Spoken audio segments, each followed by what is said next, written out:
I'm going to try and give a couple of pointers on burping. Things to keep in mind are that you want to stay relaxed inside your body and just let your breathing flow in and out. Just when you suck in the air.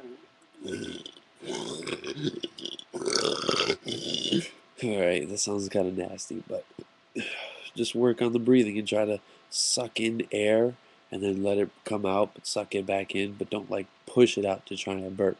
It should just come out on its own. Yep. So try it with me now. Like suck in.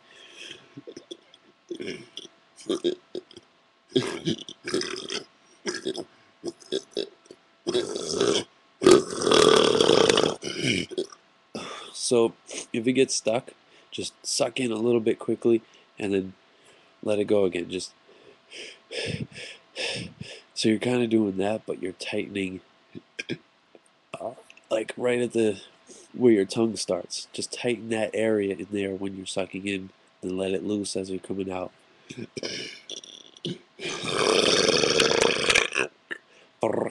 So try that for now. Work on that breathing. Let me know how it goes. Thanks.